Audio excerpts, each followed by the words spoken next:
Priscila Martinez, founder and CEO of the brand agency, talks to host Doug Simon on PR's Top Pros Talk. Priscilla, given the context of this discussion, I'm wondering, are you wearing anything of your clients? I'm glad you asked. I certainly am. These are some Cartier Sunnies, and I'm really, really happy that I get to wear them.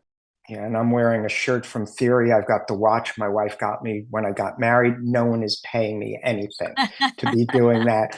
But clearly, for a lot of people in this industry who want to get their messages out, getting celebrities to wear their stuff, use their stuff, be photographed, taking it, do social media wearing it is hugely important. So, where do you start? How do you go about doing that?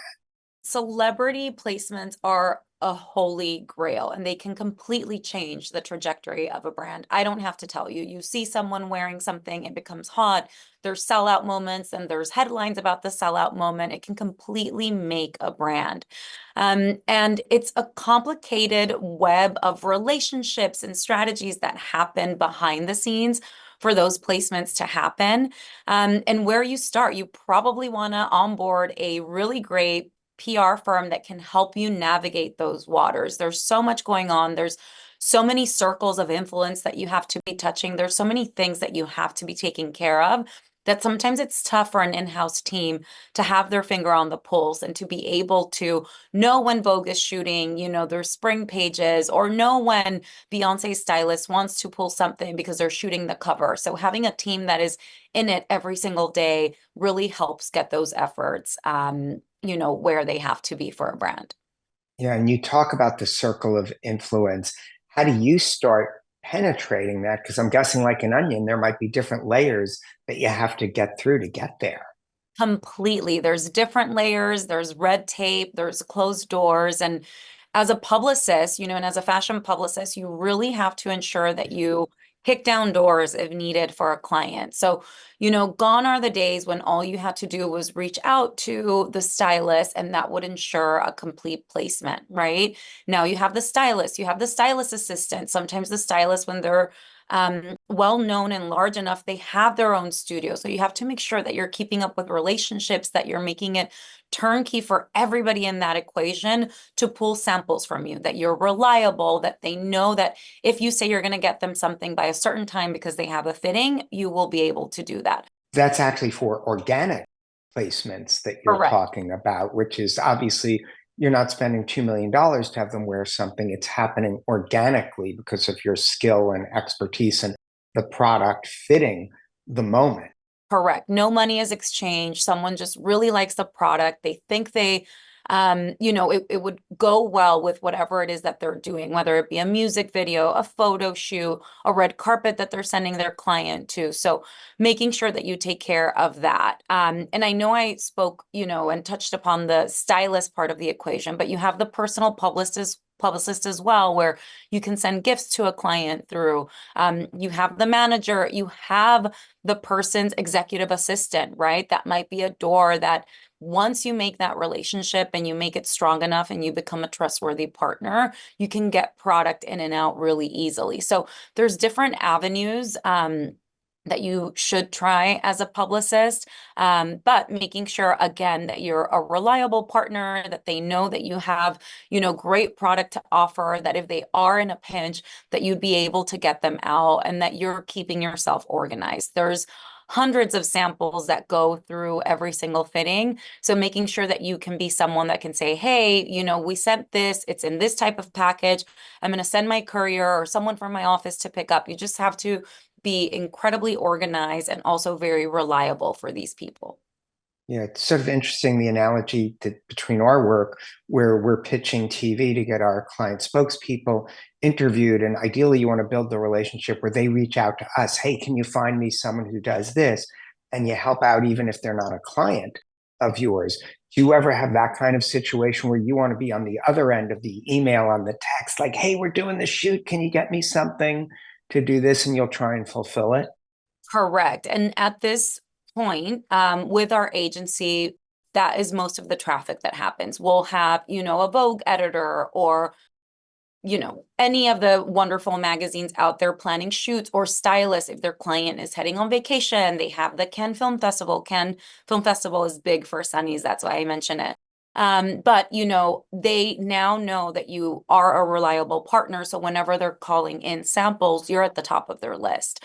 So certainly that is the point that everybody wants to get to, where you don't have to be cold outreaching, or sending out a lot of emails to the people in your network, where they are coming to you because they know that they can trust you, that you work with great brands.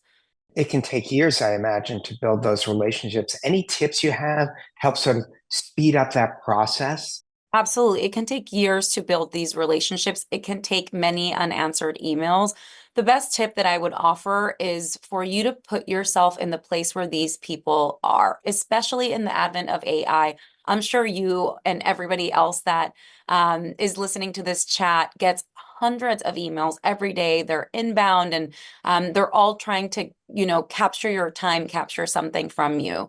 So if you do want to make sure that you fast track yourself in this type of influencer and celebrity placement world, is show up where these people are already at. If Gucci is throwing a wonderful party, figure out how to get an invite, maybe befriend the publicist, maybe, buy a ticket if it's a charity that has a big component that will have a lot of these people in the room. Do your due diligence. Make sure that you're making these personal connections, which I know sounds, a lot easier than what it is. And once you're in that room, make sure that you become memorable, right? If it is, a stylist that's getting an award and you bought a ticket or a table to that event, go up to them. People really, underestimate the power of being a Right. little bold and making that connection. Go up to them and say, hey, I'm so and so. These are the brands that I work with. I know you have a wonderful studio, or I know you dress so and so that my client is very keen on getting, clothes on. Can I send you something? I would love for you to try it. I think you're going to fall in love with it. And if you do, we're always here for you to pull samples. So making sure that you remember that everyone is a human first and foremost, that you show that you are educated on what it is that they have been doing it on their past work. You're not just going to go up to someone and throw out a blanket ask.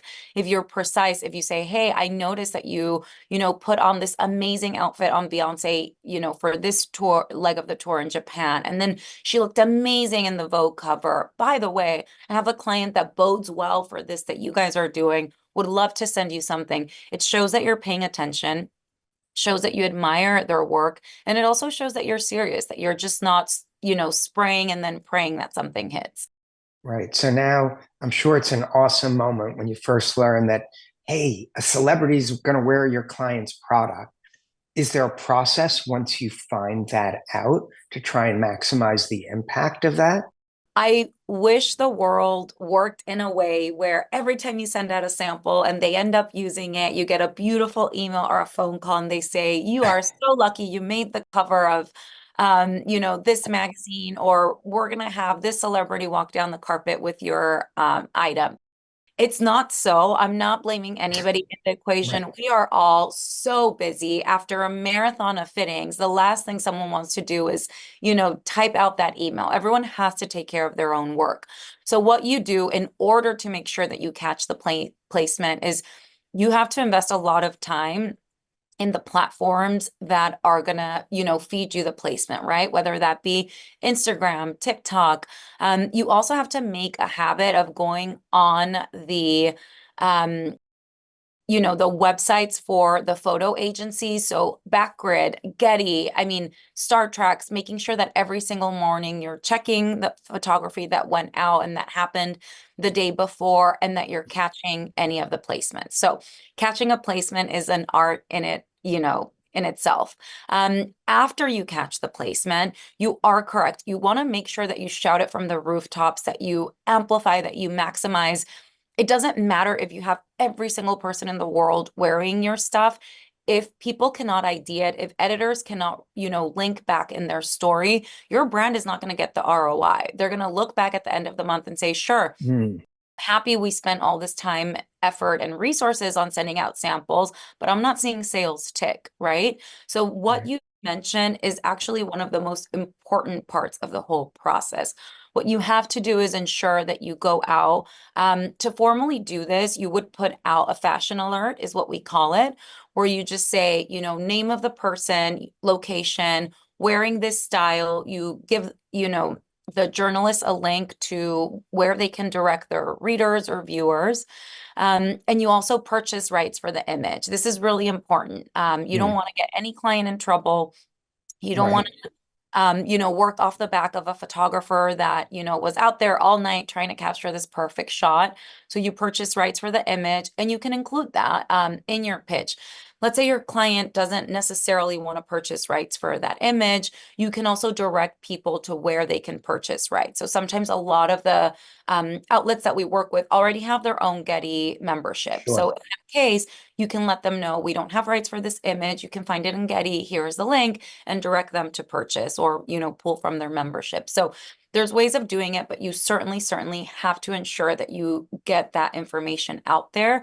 So that morning or, whatever part of the day that journalists are typing their stories or capturing galleries for best dress, or, this is what's going on at this film festival, that you and your credit are included in all of that conversation, all of that chatter.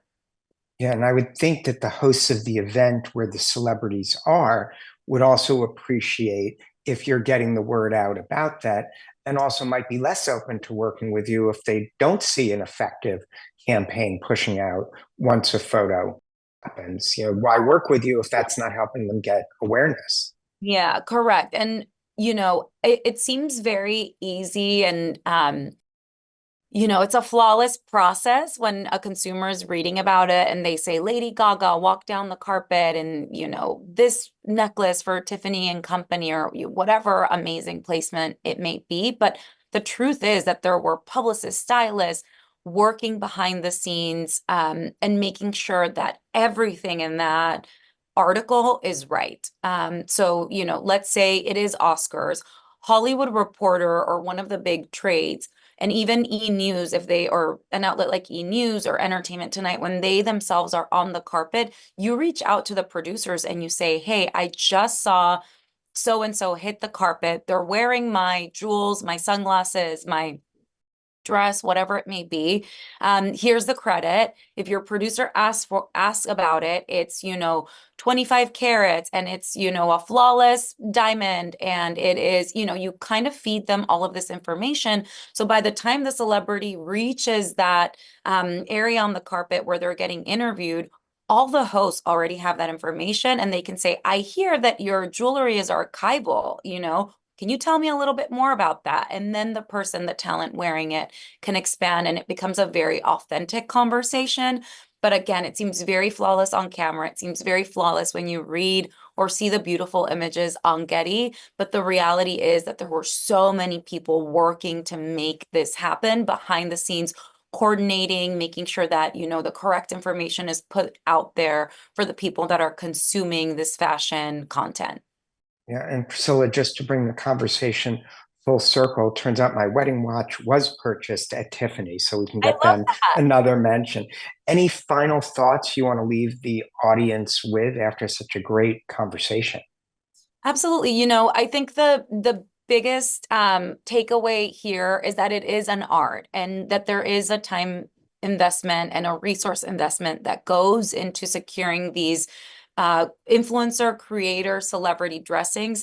But once you nail the correct one, you can completely change the trajectory of your client. And for a publicist, for a communicator, it's such a good feeling to start with a brand in their infancy and take them to a global stage. So investing in this certainly makes sense. If it wasn't, then there wouldn't be a whole industry behind it. So it's worthwhile to, talk to your clients and see if this is something that they would be interested in adopting. Great advice, and thanks so much for giving us the chance to speak with you and having you share your really just passionate, wonderful ideas. Thank you so much. I appreciate the platform and I really, really appreciate this conversation.